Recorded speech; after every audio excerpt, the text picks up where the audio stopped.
مساء الخير ومرحبا بكم في هذه الحلقه جديده من برنامج تيجيني توك. اليوم غادي نتكلموا شويه على الثقافه وشويه في السينما، وعلاش لان كاين واحد الفيلم جديد مغربي بلجيكي كيتكلم على المشاركه ديال المغاربه في الحرب العالميه الثانيه لي تيغايور ماروكان avec une nouvelle approche plus humaine.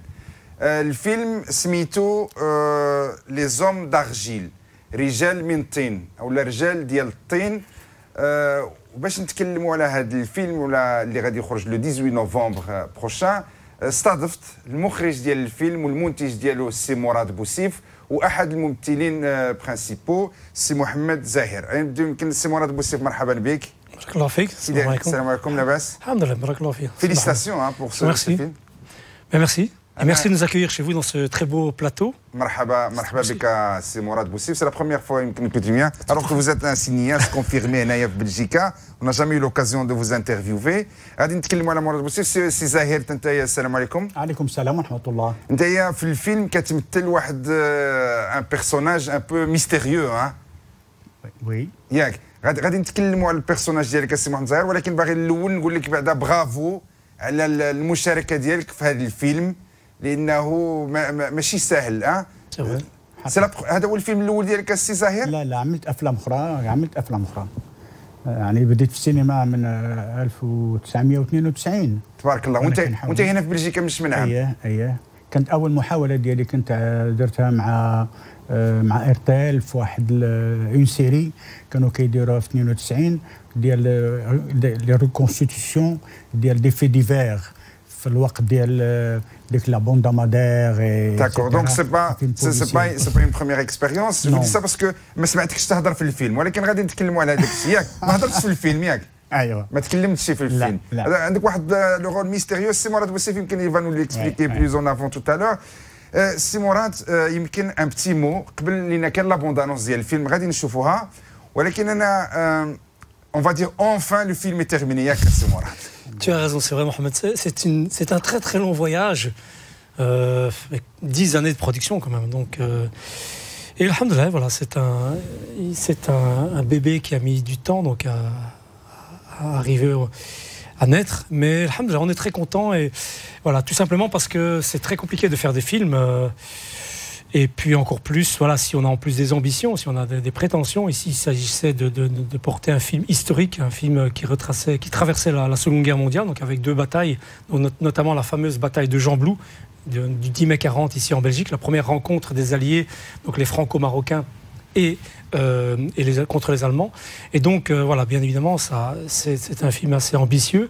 Donc, ça a mis beaucoup de temps, mais voilà, mais on est très contents. On va voir la bande-annonce quelques instants avant.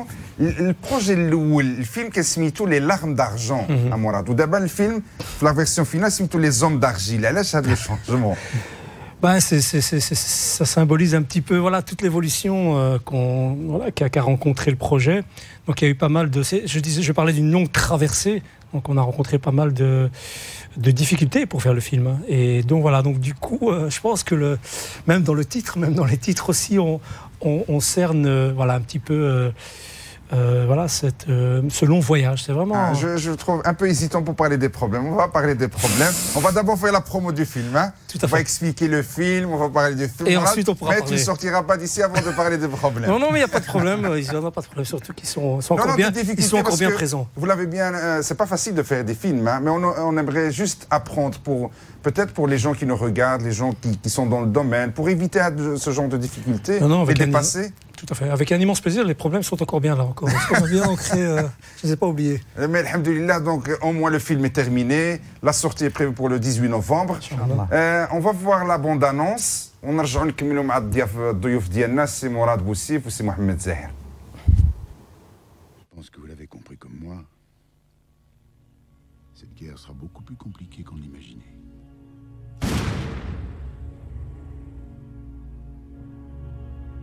Allez, dégagez volontaire. طلق يديك. زينة بغاوكم تسلموا الحرب، باغيين يخرجوا عليكم. حيد نطرق.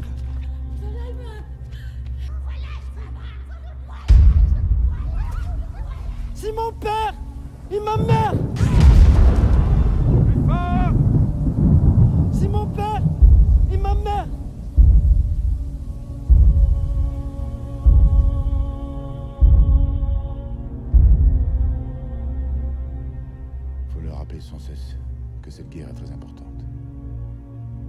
c'est aussi la leur. الهروب من هذا المشهد، هذا المشهد البائس والحزين. C'est un jour vraiment exceptionnel. L'état-major sera sur son cul. Vous êtes vraiment des héros. Allahu Akbar! Allahu Akbar! كل واحد كيذوق من سكرات الآخر.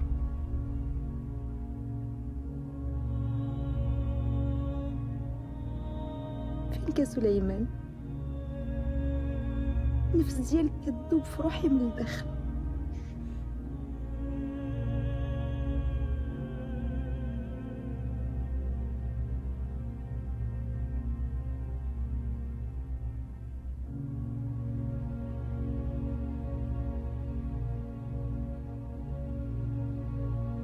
سامحني.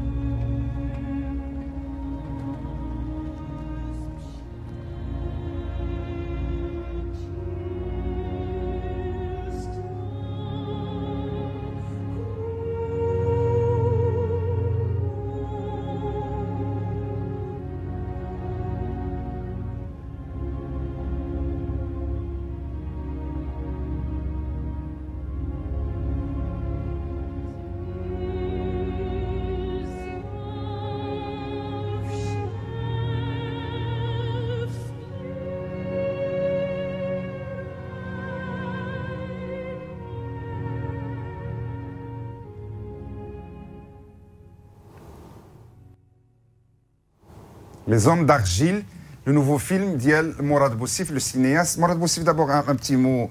Aliek Mourad Boussif, c'est votre troisième long métrage.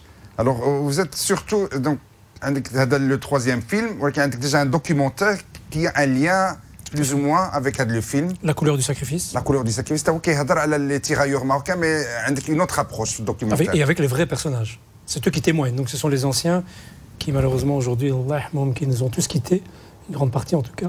Et donc, tout à fait. Donc, le travail a débuté notamment donc, dans les années 2000, en 2003-2004, suite à des rencontres. Et c'est comme ça que petit à petit... Alors, les rencontres, parce que les gens يمكن les rencontres اللي درتها سي مراد يمكن pour expliquer aux gens منين جاتك الفكرة d'où vous est venue l'idée pour faire ce film à Mourad? C'est un ami, enfin une connaissance à l'époque qui s'appelle Mohamed Fikrioui qui m'a interpellé sur le sujet. Il m'a dit Mourad, tu devrais travailler sur la question parce que malheureusement... T'as les tirailleurs marocains? Oui, sur les tirailleurs marocains. Et moi-même, je ne connaissais pas. C'était en 2002, 2001. Et j'ai commencé à faire des recherches. Donc les tirailleurs marocains, je connais exactement moi. Et petit à petit, je me suis rendu compte que, voilà, que c'était des hommes qu'on a été chercher, beaucoup contre leur gré. Donc il y a quand même plus de la moitié... qu'on a été chercher parce que chercher au Maroc. Pas au Maroc, parce que la France colonisait, même si c'est un protectorat, mais bon, on va dire que la France dominait donc le Maroc et du coup, elle a décidé donc en commun accord avec les autorités d'engager des hommes. Il n'y en avait pas assez, donc on a été en chercher dans les zones assez reculées, notamment berbères. Et là, c'est là que de nombreux hommes. On parle quand même vis-à-vis des Marocains, on parle de 450 000 hommes, donc c'est quand même énorme.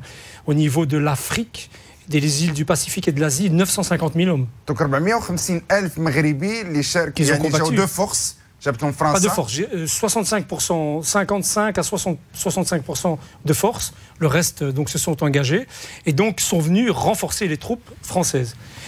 Contre les nazis. Contre les nazis, sur plusieurs vagues. Même les fascistes. Tout à fait. Et la première vague, c'est le 10 mai 40. Enfin, ils sont venus à partir d'octobre 39. Et donc, ils sont venus en France et puis ils sont remontés. Et le 10 mai 1940, les premiers qui ont combattu contre les troupes nazies, ce sont les Marocains. Les premiers? Les tout premiers. Ah oui, c'est eux qui ont arrêté. Et non seulement c'est les tout premiers, et en plus c'est une victoire, parce qu'ils ont stoppé l'ennemi et ils les ont même fait reculer de plus de 10 km. Là, on est du 10, on est la nuit du 10 mai 1940. Je voulais dire... de quel côté? On est à Jean-Blou aussi. Oui, tout à fait. Jean-Blou, donc c'est Ernage exactement. Et donc c'est vraiment le début de la guerre. Et puis ensuite, malheureusement, les Allemands reviennent 3 fois supérieurs.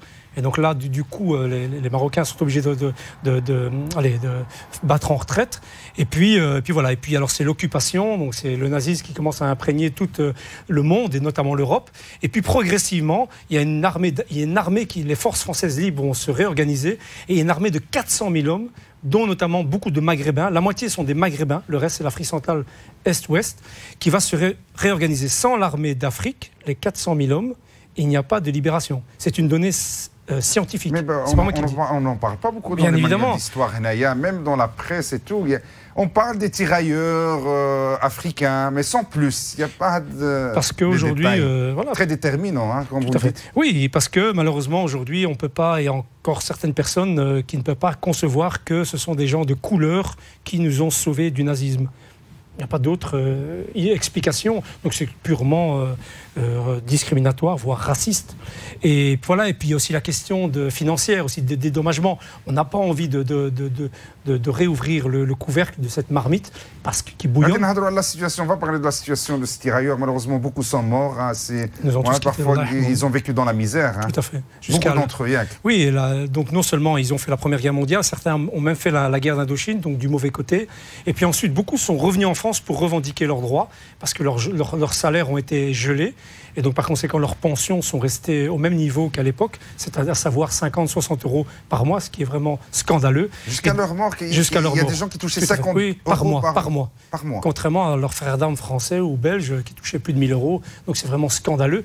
Et donc beaucoup se sont éteints dans la plus grande indifférence. Donc non seulement ils ont participé à la libération de l'Europe, mais les Européens n'ont pas été reconnaissants. Non, jusqu'à aujourd'hui. Et puis on voit bien que ce n'est pas une question uniquement financière, parce que qu'est-ce que ça coûte, comme vous le dites, de préserver cela dans notre mémoire collective, à savoir les commémorations, les ouvrages spécialisés, les ouvrages scolaires aussi, les manuels scolaires, ça coûte rien du tout. Donc on voit bien qu'il y a vraiment une volonté d'étouffer un petit peu l'affaire, je disais, de fermer le couvercle. Oui, il y a tout à fait, il y a de cet ordre-là. Oui, je parle carrément de racisme, de discrimination. Tout ça, ça part de 58 parce que la France doit céder ses colonies. Et comme ils doivent céder les colonies, et donc par conséquent l'économie va chuter en partie parce que les colonies ramènent beaucoup d'argent. Et du coup, comme vous le dites très très bien, une forme d'orgueil revanchard.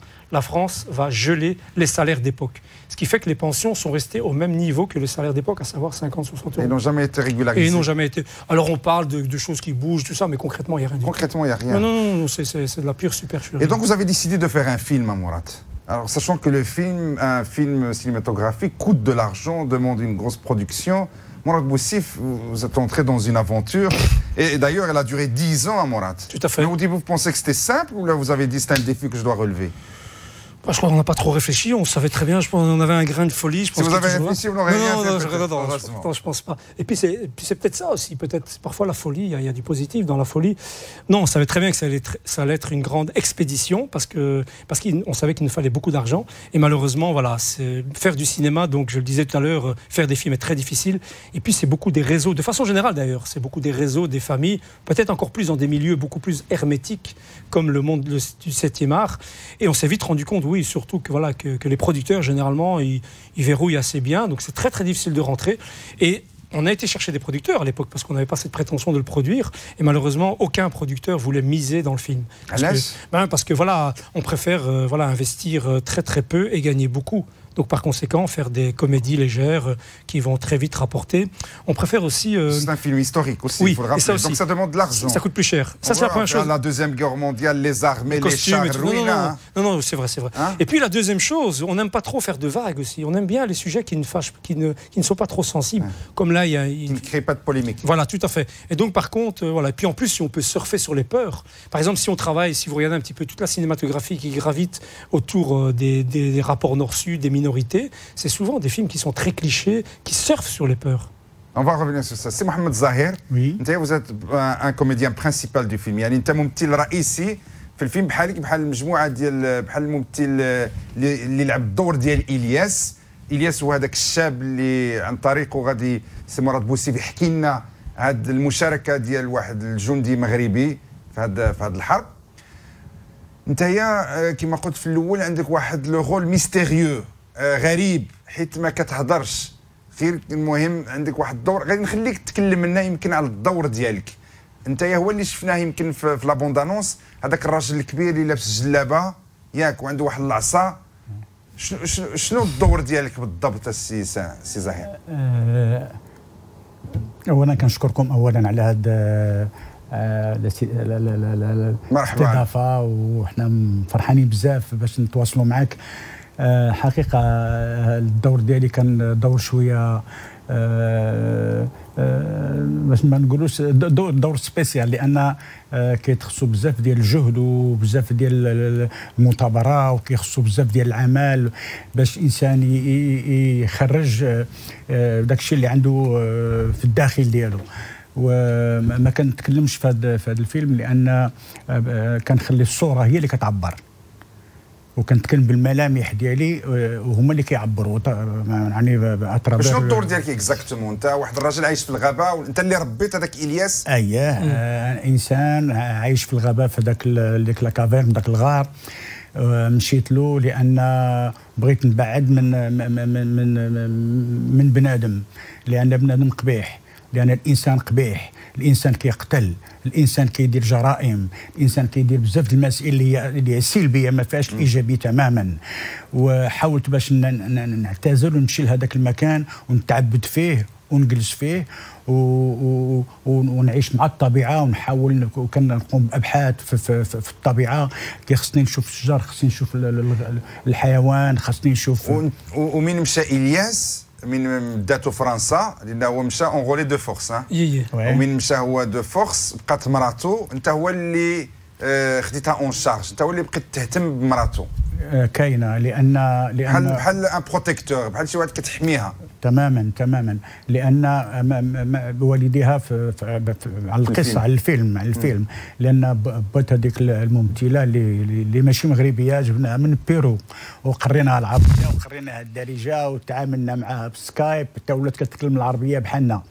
وهذا جهد درناه يعني انا ومراد باش ماشي ما نقولش تحدي، لان قليل ما كاينش تماما بحال هذا المنظر هذا. وتعاملت معنا مزيان ومثلت معنا مزيان، وممثله يعني مشهوره عالميا. اختارها مراد وفعلا خدمت معنا مزيان. والوقت فاش هو هذاك الولد اللي هو سليمان يتيم فقد والديه عنده 3 سنين. انا تبنيته وربيته معايا باش يكون هو الخلف ديال هذاك الرجل ديال الطبيعه، لان كنحمي الطبيعه وكنحمي الانسانيه وما كنبغيش المشاكل والحروب الى اخره. وبحيث ان هذاك الطفل ترعرع معايا وكبر معايا، وملي كبر ولا الحمد لله وليت مرتاح. انا عرفت على ان راه كاينه استمراريه باش ما يبقاوش هذه الفوضى وهذه الحروب وهذه المسائل. ملي كبر وترعرع طبعا بغى يتزوج. ما نقدرش. انت ما بغيتش باش يتزوج يمكن؟ لا نعم. انت ما بغيتش باش يتزوج؟ لا انا شفت الفيلم. لا هو اللي بغى يتزوج. لا هو بغى يتزوج ولكن انت ما كنتش راضي. لا غير راضي. علاش؟ لان شفتك تقلقت في الفيلم. تقلقت فيه. علاش؟ لان ملي جا عندي باش يقدم لي مراته انا استغربت، لان جاني داك الشيء غريب. انا بعثت من الناس وهو مشى لعند دوك الناس اللي الناس ديال غادي نكملوا معك السي زهير. نولي للسي مراد بوسيف، المخرج. نذكر المخرج والمنتج ديال الفيلم لي زوم دارجيل. الفيلم كما هضرنا السي زهير، هذه كنهضروا على المرحله اللي تصور فيها في المغرب، حيت الفيلم مصور في المغرب وفي بلجيكا ياك، في لي زاردين في بلجيك. كيفاش هاد مراد كومون vous avez fait le tournage dans 2 pays différents? C'était pas facile, hein? Bah, c'était pas facile. Il y avait même la France aussi, donc. Oui, on a aussi tourné en France. Oui, on a eu 3 pays. Bon, alhamdoulilah, on a la chance d'être des électrons libres, donc d'être à la fois sur ces 3 pays. Donc, même si on vit plus à Bruxelles, mais on est souvent au Maroc et en France aussi. Donc voilà. Et puis il y a une grande équipe aussi. On est très nombreux. On a beaucoup de partenaires aussi un peu dans les 3 pays. Et alhamdoulilah, donc ça a été. Voilà, ça a mis beaucoup de temps, mais ce qui était intéressant, c'est surtout, on a été chercher vraiment des gens qui d'abord étaient, avant même d'avoir des compétences, étaient d'abord sensibles au projet.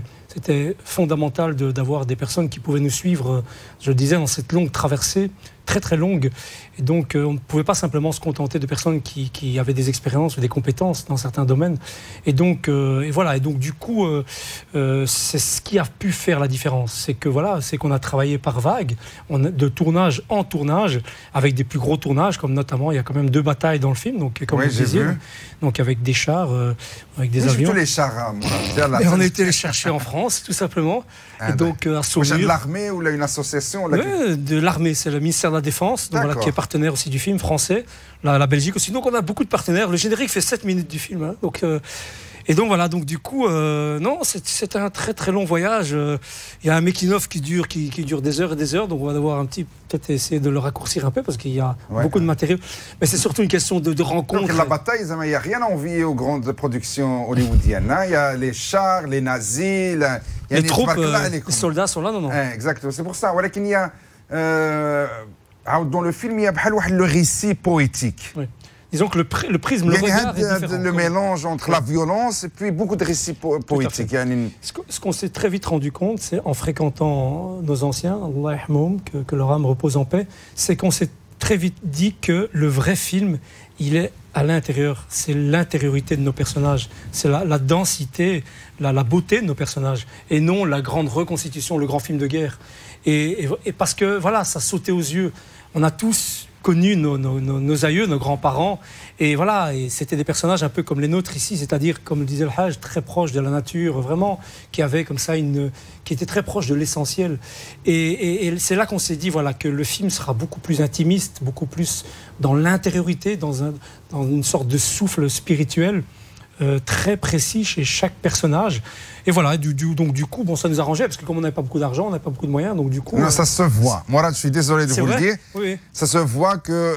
Ça se voit. Non, et d'ailleurs, j'étais étonné, parce que d'un côté, on voit qu'il y avait de l'effort, parce qu'il y avait des scènes de guerre qui demandent des moyens, mais dans la majorité des films, on voit qu'il y a beaucoup de dialogues, beaucoup de récits poétiques. Ça, c'est volontaire. Ça, c'est volontaire. Non, je dis bien, c'est bien une volonté, parce qu'on a tourné le dos. Et puis, vous savez, la meilleure façon de dénoncer cette barbarie humaine, cette folie humaine, c'était justement de ne pas la montrer, de ne pas la valoriser, de ne pas l'embellir, parce qu'on a tendance, d'ailleurs tout petit, dès qu'on est gosse, on nous donne des fusils, des jouets, tout ça, et nous on n'était pas là-dedans.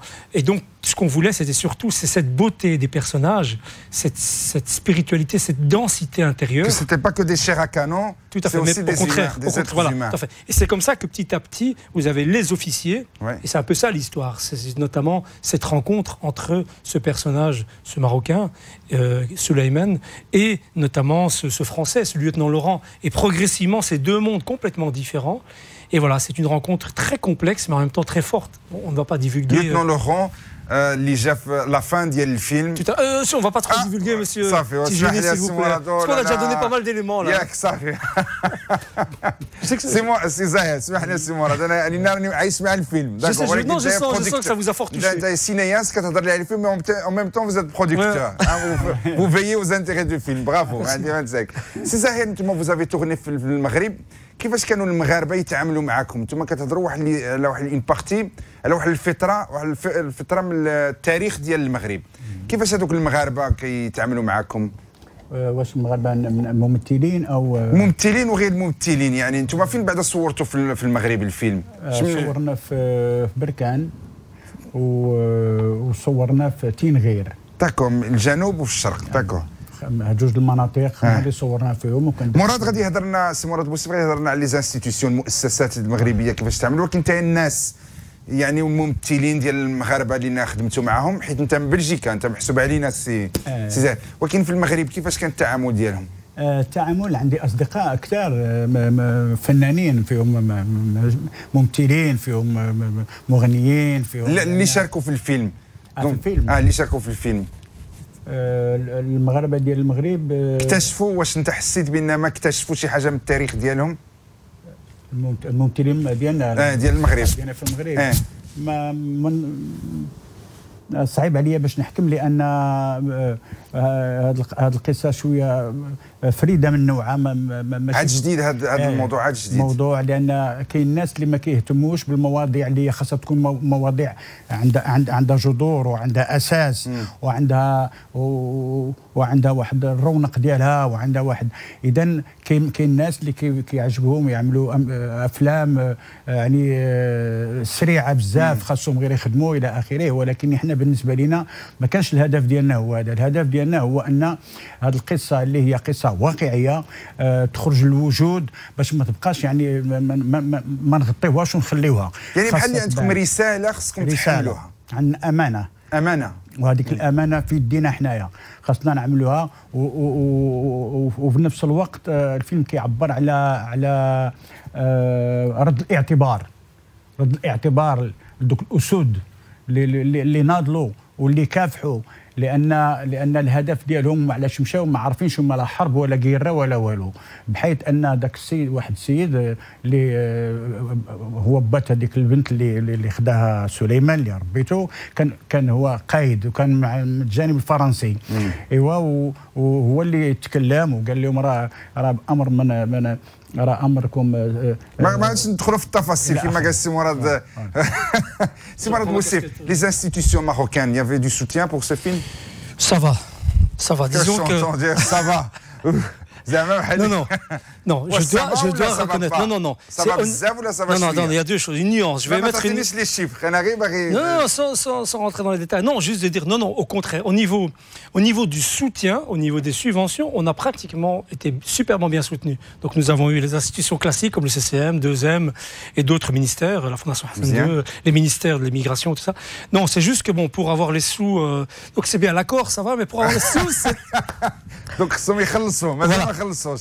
Pas tous, non. Pas tous. Bonne chance à Mourad. شحال خداك الفيلم؟ 10 ans pour le faire? Ouais. واحد 10 ans اخرى pour récupérer. C'est juste de payer encore les techniciens, les comédiens qui nous regardent sûrement. Non, mais on a eu le soutien. Non, c'est plutôt par ici. Non, par contre, ici en Europe, là, on a eu un peu plus difficile. On sent que le sujet dérange un tout petit peu. Voilà, donc vous avez eu plus de soutien du Maroc. Le Maroc a soutenu complètement. Alors que nous avons une société de production belge, tout est belge. Très active. L'œuvre est belge. Tout la Belgique. Et vous avez eu plus de difficultés d'avoir un soutien belge. Non, en France. La Belgique, on a été bien soutenu. C'est surtout en France qu'on a eu. D'accord. Donc il y a eu 3 productions ou l'arrière. En France, on a eu quelques soutiens grâce à des structures locales, donc vraiment des artistes qui ont des structures qui nous ont bien soutenus, des militants associatifs. Mais voilà, on aurait dû avoir beaucoup plus. On n'a pas eu le service public français. Voilà, donc du coup, ça a mis beaucoup plus de temps. Et d'autres pays. Et puis on se rend compte aussi, voilà, que ce sont des montages financiers très difficiles à monter en place. Et il suffit que vous n'avez pas, par exemple, si vous n'avez pas 2 partenaires européens, vous n'avez pas accès à tous les fonds pratiquement. C'est ce qui était le cas. C'est très compliqué. Donc, non, c'est très compliqué. Contrairement au Maroc. Si vous avez un conseil à donner à un jeune cinéaste, Naya, qui veut monter un film, quel conseil à partir de votre expérience, Mourad? Bien, tout simplement que... De laisser tomber. Non, jamais je dirais ça. Non, au contraire, l'exemple ici était quand même assez extraordinaire. C'est qu'on peut... C'est quand même il n'y a pas beaucoup de films de ce type qui sont sortis en Europe. Je parle en Belgique, il n'y a pas de films de guerre, au Maroc non plus. Et même au niveau européen, il y a très peu. Donc c'est chouette quand même que nous, on ait pu quand même arriver. Et surtout, on n'a aucune frustration. C'est important d'arriver à un résultat où après, au Final Cut, donc à la copie 0, on se dit, on est très fiers. Et pas qu'on regrette certaines choses. Non, au contraire, c'est que, bien évidemment, les plus beaux rêves, les plus grands défis, qu'il faut les relever. Alors c'est vrai qu'il faut parfois un petit grain de folie, il faut aller un peu contre vents et marées, pas toujours écouter l'entourage, mais en tout cas, ce qu'il faut, je pense qu'il faut aller chercher surtout des synergies, de l'aide. Il y a pas mal de personnes comme nous, en plus maintenant avec la technologie qui devient beaucoup plus accessible, avec le numérique et tout ça, du coup, ce n'est plus comme à l'époque. D'accord. Donc voilà, donc il y a vraiment des compétences. On va revenir au film Mourad Boussif. J'ai vu, on ne va pas rentrer dans le détail, on va laisser les gens regarder le film le 18 novembre, Inch'Allah. On va tout à l'heure dire dans quel cinéma le film va sortir. J'ai vu à travers différents personnages, surtout françaises. Il y a le lieutenant Laurent, il y a le général aussi. Mais on sent que dans le film, il n'y a pas une haine. Il n'y a pas la haine vis-à-vis du français. Tout à fait. Parce que ce n'était pas le sujet, tout simplement. Et nous, je le disais tout à l'heure, ce qui est important, c'était la subjectivité, le regard on a traité, donc la narration gravite autour du regard de nos personnages. Et nos personnages n'ont pas de haine, de rage. Ils pourraient en avoir, tout à fait. Beaucoup ont été enrôlés de force. Ils se sont retrouvés donc déracinés dans des conditions terribles, climatiques, les conditions de guerre et tout ça, la dureté des combats. Mais ils n'en ont pas. Et au contraire.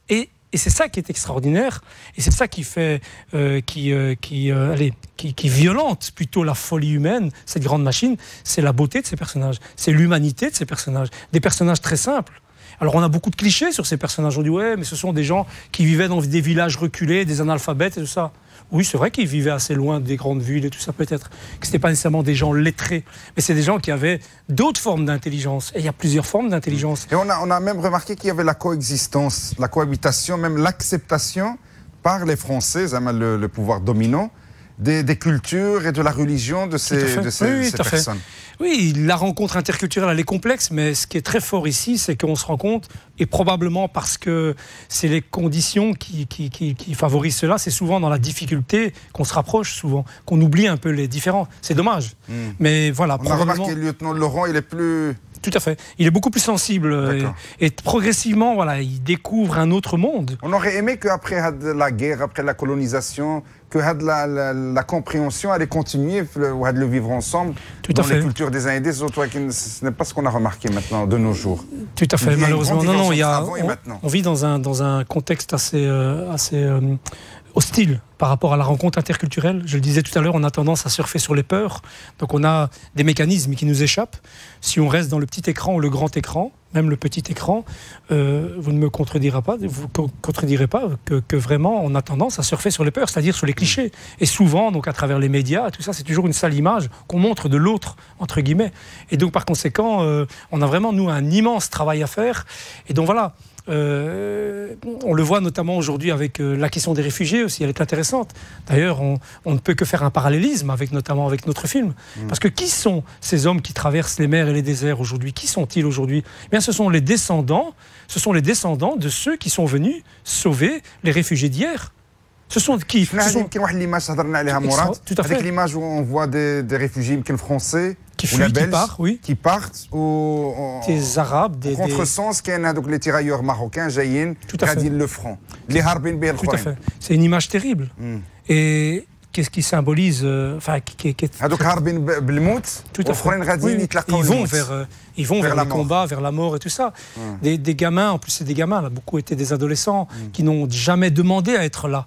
Et qui sont ces gamins? C'était des Marocains, c'était des Africains, c'était aussi, il y avait des Syriens, des Libanais, des Algériens, des Sénégalais, parce que les Anglais colonisaient l'Orient, les Français l'Afrique, en gros. Donc attention aujourd'hui, si ceux qui traversent les mers et les déserts, c'est pas anecdotique. Donc il y avait aussi des Indiens, bien évidemment. Mais vous savez, tout à fait. Mais vous savez, en termes de chiffres, on est sur des chiffres très importants. Hein. Je le disais tout à l'heure, 945 000 hommes au sein des troupes françaises. Les Britanniques, on est sur on parle de 2 millions.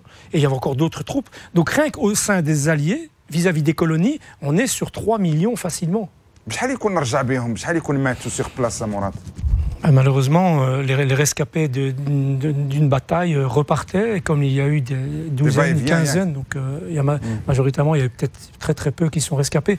Et alors le peu qui étaient rescapés sont revenus en France pour essayer de réclamer leur dû. Et comme vous le disiez très bien tout à l'heure, à l'instant, malheureusement... Le film indigène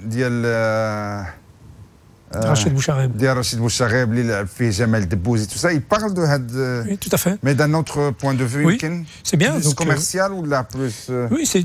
Nous, on a choisi un autre prisme, mais c'est bien. Mais il nous faut plusieurs films. Il faut pas. Et c'est dommage parce que quand on a cherché à l'époque, Miguel, que ça fait la France, ils vont régulariser la situation des tirailleurs. Au Chirac, Rajat Farj le film, il a été touché, ça fait régulariser les pensions. Sa femme était touchée. Il n'y a rien de tout ça. Non, rien du tout. Tout ça, c'est un écran de fumée. Donc Nesmeto avec 50 € de pension. Oui, tout à fait. C'est de la vraie supercherie. Les gens qui ont participé, donc les tirailleurs, les derniers peut-être rescapés ou les survivants qui ont participé à votre documentaire sur les tirailleurs, je crois qu'ils sont tous décédés. Oui, tous décédés. La Seconde Guerre mondiale, il en reste pratiquement plus, ils sont tous décédés. 90, 92 ans, une santé très très fragile. Et surtout psychologiquement, vraiment des séquelles assez graves. Et donc... Non, c'est une histoire malheureusement tragique. Et comme vous le dites, et c'est ça qui est très important, c'est que voilà, ce sont vraiment des repères pour nous, parce que ce sont des personnages qui ne portent pas de rage ou de haine. Et donc, voilà, ils sont venus dans un contexte assez difficile, mais il est important aujourd'hui de restituer cette page de l'histoire, parce que voilà, on ne peut pas la laisser. Et il faut vraiment que dans nos manuels scolaires, et dans la mémoire collective... On va parler de ça. Mohamed Zahir, qu'est-ce que vous... شنو من بعد الفيلم وانت شاركت فيه وشنو الميساج ولا الحاجه اللي شديتها من هذاك الفيلم شنو بقى عندك في الدماغ ديالك في الذاكره ديالك اللي باقي دائما غادي نبقى دائما نحتفظ به لان الذاكره عندي قبطات الى كابتي هذه المسائل وكان واحد التاثير كنشعر به انا شخصيا ربما المشاهد غادي يحس اكثر او يحس قل هو انني ملي كنت نخدم الملامح ديالي وكان نحاول مع سليمان باش وكيفهم الملامح ديالي وكيفهمني اشنو بغيت نقول ليه لا ملي كنبغي يتزوج ولا الى اخره ملي خرجت من الماء يا با دوبلور هذيك انا بنفسي انا اللي خرجت من ذاك الماء وديك الساعه هو مازال ما داو شيء تماما كنت سعفني لان غير بالحركات شفت فيه ودرت في البحر بحال هكذا معناه انه خصو يتبعني كنت تبعني ما كانوش يقبطوه ما كانوش الفرنسيين يديوه تماما غادي يبقى وغادي يتزوج وغادي يعيش مزيان دونك انا بقيت كنخمم بحال هكذا ولكن في الفيلم ابخي دابا الفيلم دابا هو الفيلم رجال من طين لي زوم دارجيل وشنو هي يمكن في جمله وشنو انت تقدر تلخص هذا الفيلم في جمله يعني نقدر نقول مثلا لان الارض التراب لا مفر منه من تراب والى التراب وما كانش محسن التراب يعني الاصل الرجوع الى الاصل فضيله الرجوع الى الاصل خاصنا نعولوا عليها ونهيئوا انفسنا باش تكون فينا شي مسائل اللي هي انسانيه ونكونوا كنحبوا الناس كاملين ونحبوا البشر اللي خلق الله بدون كراهيه كما سليمان ما فيهاش كراهيه تماما يعني واخا ما كانش يعني داو بصحه ولكن في التالي تقبل هذاك لو ديستان ديالو وحارب يعني بشجاعه. Mourad Boussif, le film sortira le 18 novembre. En Belgique. Où ça? Donc il sortira dans les plus grandes villes belges, donc les plus grandes comme Charleroi, Bruxelles, Mons. Donc les gens qui veulent regarder le film au cinéma, qu'est-ce qu'ils ils vont sur internet, ils rentrent sur notre site, donc ils tapent les hommes d'argile, www.leshomesdargile.eu. Nous avons aussi une page Facebook. On les invite donc à aller voir le film et notamment à nous soutenir parce que voilà, pour retrouver des distributeurs dans le monde entier, c'est très très difficile. Et donc s'ils peuvent rentrer sur notre page Facebook, sur notre site et liker tout ce qu'ils trouvent sur les hommes d'argile, c'est magnifique pour nous. D'accord. À Bruxelles, il sera diffusé dans quel cinéma? Au Vendôme, à Bruxelles, donc à XL, tout à fait. Petite salle, voilà. Il faut savoir aussi que nous avons quelques salles qui nous ont refusé aussi, donc c'est intéressant de le dire en France. Bah écoutez, voilà, donc au début, ils avaient accepté pour faire juste une avant-première. On n'a pas encore de distributeur, mais normalement, on a le droit de faire une avant-première. Et puis quand ils ont vu le film ou la bande-annonce, il y a eu 3 refus sur 5. Sans explication, souvent ce sont des critères un petit peu, très peu cohérents. Donc voilà, donc bon, ça on s'attendait que voilà la rencontre interculturelle malheureusement aujourd'hui, voilà, elle n'est pas encore encouragée et acquise. Je pense qu'il y a un gros travail. C'est que l'acceptation de l'autre, accepter l'autre tel qu'il est l'autre et pas comme on voudrait qu'il soit, c'est encore. Est-ce que vous pensez, Mourad, que votre film est fait de manière vraiment professionnelle, qu'il mérite d'être diffusé?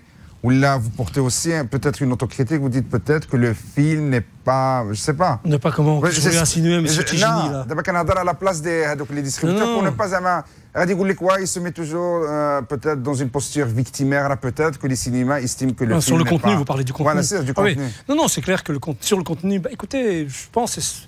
On n'essaie pas dans le monde pour ne pas être injuste. Non, mais les hypothèses qu'on peut émettre qui semblent flagrantes, criantes, c'est qu'on travaille sur des thématiques qui sont plutôt d'ordre sensible, c'est-à-dire voilà, la période coloniale, voilà, les les exactions qui ont eu lieu durant la moitié du siècle, du dernier siècle. Non, je pense que c'est plus de cet ordre-là. Voilà. C'est pas pour un grand public, ça ne va pas rapporter. Voilà, ça c'est la première hypothèse. Pourquoi je vais donner une salle? Tout à fait. Et la deuxième hypothèse. Une salle de cinéma, j'aurais pu le donner à un film de Disney. Oui, et encore plus actuellement, en plus en période de fête actuellement. C'est ça, en plus. Oui. C'est gentil ce que vous faites. Mais bon, voilà, je pense que la plus grande hypothèse c'est celle-ci, puis l'autre que j'ai évoquée. Donc voilà, donc du coup, d'où l'intérêt que tous les internautes, à part le cinéma, en tant que producteur, est-ce que vous pouvez diffuser le film? Je ne sais pas, dans des centres culturels, tout à fait, écoles. Oui. C'est prévu à Mourad? Mais nous allons bien évidemment sortir le film, donc avoir une distribution la plus large possible. Si on ne trouve pas d'exploitants de salles, on trouvera des centres culturels, même des plus petites structures. Moi, j'ai aucun problème. C'est ce que vous avez fait avec le documentaire, ça a bien marché. Oui, tout à fait. Non, l'important, c'est de montrer le film, de partager des réflexions. Non, de ce côté-là. Et puis en plus, on a déjà fait pas mal d'avant-premières, notamment. Alors, quel était l'accueil des avant-premières? Extraordinaire. On en parlait encore sur la route hier. Extraordinaire. On était en France, on était à Maubeuge, à Roubaix, en Belgique, on a fait presque toute la Belgique. Terrible.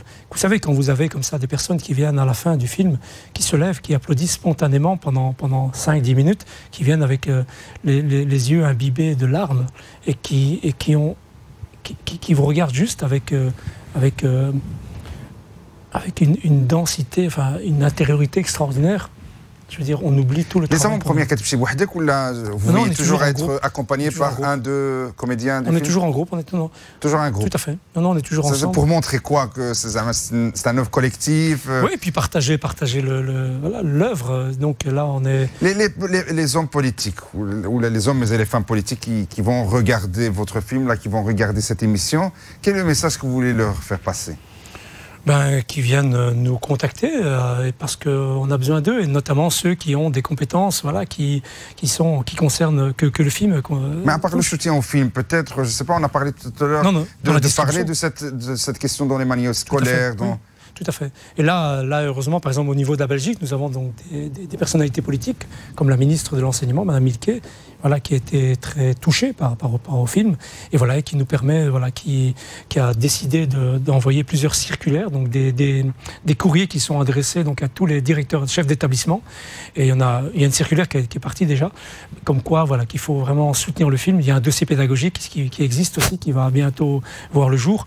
Donc de ce côté-là, non, ça. En Belgique, vous êtes confiant, Mourad? Très confiant, et on se pense que dans les autres pays, ce sera la même chose. Donc on invite vraiment nos élus, et puis toutes les forces vives, c'est pas simplement, mais les enseignants, les artistes. On termine de la Belgique et la France, parce qu'on en a parlé, et je ne sais pas, est-ce qu'il y aura une diffusion au Maroc? Oui, tout à fait. Comment comptez-vous le projeter au Maroc? Nous attendons le festival national du film. Peut-être on essaie aussi d'être à Marrakech. On attend une réponse dans les prochains jours, Inch'Allah. Et sinon, en février, le film sortira au Maroc, dans tout le Maroc. De manière officielle. Dans tout le royaume, de manière officielle. Et là aussi, nous espérons aussi qu'au niveau des différents ministères, notamment de l'enseignement, nous aurons du soutien. Parce que, bien évidemment, c'est un film qui porte de nombreux enjeux, qui a une richesse au niveau de cette thématique. En gros, en quelques mots, pour rebondir un petit peu sur ce que disait le Hajj dans vos échanges, c'est un film sur la condition humaine, et qui part bien évidemment de la face sombre de l'être humain, mais en même temps, comme on le disait, c'est qu'il y a une forme de luminosité à travers nos personnages qui nous prouve que l'aventure humaine est possible. C'est qu'on peut réussir cette aventure humaine, mais bien évidemment, il faut peut-être travailler sur soi-même. Le personnage du vieil homme, assez mystique, assez mystérieux, nous donne des clés. C'est un peu ça. C'est un ascète un peu qui vit, comme on l'a dit, assez reculé dans les zones très brutes. Et donc peut-être que là, il y a certainement des clés. Donc au-delà de la dimension historique, il y a vraiment une belle réflexion. C'est Mohamed Zahir, تبارك الله عليك. في بلجيكا هنايا مقيم في بروكسل، وماشي أول مرة كتشتغل في شي أوفر سينماتوغرافيك ولا في شي مشروع سينمائي. وشنو هي النصيحة اللي تنصح بها الشباب اللي بغى يدير السينما بحالكم مثلا؟ يعني قصدي الشباب اللي هنايا اللي في بلجيكا ديال الجاليه، ابناء الجاليه. انا كنتمنى باش ياخذوا عبره وياخذوا من هذا الفيلم اللي توفق فيه الحمد لله من سي مراد بوسيف والافلام الاخرى اللي عملنا قبل، وكان كنتمنى باش حتى هما يجتهدوا ويحاولوا يقبطوا واحد الاتجاه ويمشيو يدرسوا ويتعلموا في السينما. كاين اللي غيتعلم اخراج، كاين اللي الحمد لله يمكن له يقرا باش من مثلا التمثيل دونك اللي عنده رغبه يواظب ويواصل. ضروري كما قال السي مراد بوسي دابا افيك لي نوفيل تكنولوجي وهذا النيميريك وكذا، دابا اي واحد يقدر يدير يشتغل في الميدان ديال السينما. يعني سهل، ماشي نقول سي فاسيل، سي بوسيبل بور تو الموند، ولكن سي ديفوني بلوز اكسيسيبل. tout à fait. بلوز اكسيسيبل. يعني ماشي ضروري يكون عندك فلوس. Tout à fait. Le meilleur exemple. Pas des projets comme هذا. Mais prenons même celui-ci. Regardez, un grand film de guerre avec 2 batailles, je veux dire, une fresque historique, même s'il y a une dimension métaphysique et assez intimiste. Mais on est quand même d'accord. Un dernier mot, Mourad Boussi, parce qu'on est arrivé au terme de cette émission. Un dernier mot par rapport à qu'est-ce que vous pouvez dire aux téléspectatrices et spectateurs de Maghreb TV par rapport au film? Eh bien, d'aller le voir. Dès qu'il sort dans votre région, dans votre pays, d'aller le voir en famille avec tout le monde. Vous pouvez le voir en famille. Et vraiment, je peux vous garantir que vous en sortirez vraiment très fort, très riche. Et entre-temps, de nous aider à le sortir un peu partout. Je le disais tout à l'heure, donc n'hésitez pas à rentrer sur nos pages Facebook, sur notre site. Donc, s'il y a une association, par exemple, des représentants d'associations de Liège, par exemple, qui vous écoutent ou là qui vous regardent, ils peuvent vous contacter pour vous demander de venir projeter le film chez eux. Tout à fait. Donc, c'est bien toutes ça. Toutes les formules sont possibles, même si on est sur une distribution classique, grand public. Mais par contre, les structures peuvent prendre contact. On peut imaginer avant-première, sans problème. Le plus important, c'est que le diffuser le plus largement. Voilà, le plus largement possible. D'accord. Mourad Boussif, je vous remercie beaucoup. Je rappelle que la sortie du film est prévue pour le 18 novembre. À la Belgique, Inch'Allah, dans quelques temps, في المغرب. ميرسي بوكو سي محمد زاهر على المشاركه ديالك. نذكر بان انت واحد الرجل عجوز كتمثل في هذاك الفيلم. جو نون ديري با بلوس، الناس يمشيو يتفرجوا ويكتشفوك. C'est Mourad Boussif Signé, c'est producteur du film, je vous remercie. Je rappelle que c'est Mourad Boussif qui a été le réalisateur du film Au-delà de Gibraltar. Comme سمعتوا شفتوا le film Au-delà de Gibraltar, c'était Mourad Boussif. غادي نشوفوا une dernière fois la bande annonce ديال الفيلم ومن بعد دابا انا نقول لكم بالسلامه. نتمنى تلقاكم فرصه اخرى. نخليكم على لا بوند انونس ديال الفيلم، يمكن باش تعطيكم رغبه انكم يمكن تبغوا تشوفوا الا بغيتوا، ونتلاقاو في حلقه اخرى ان شاء الله. مع السلامه. Merci monsieur Tijiné, toute l'équipe. Merci. مرحبا. Je pense que vous l'avez compris comme moi. Cette guerre sera beaucoup plus compliquée qu'on l'imaginait.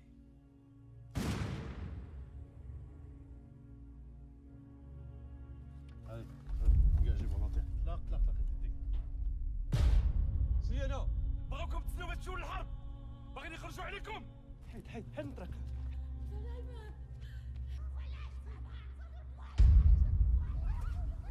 C'est mon père et ma mère. C'est mon père et ma mère.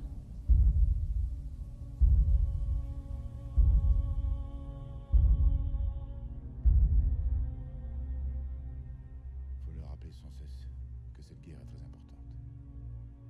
Et que c'est aussi la leur. الهروب من هذا المشهد، هذا المشهد البائس والحزين. C'est un jour vraiment exceptionnel. L'état-major sera sur son cul. Vous êtes vraiment des héros. Allahu Akbar! Allahu Akbar! كل واحد كيذوق من سكرات الآخر.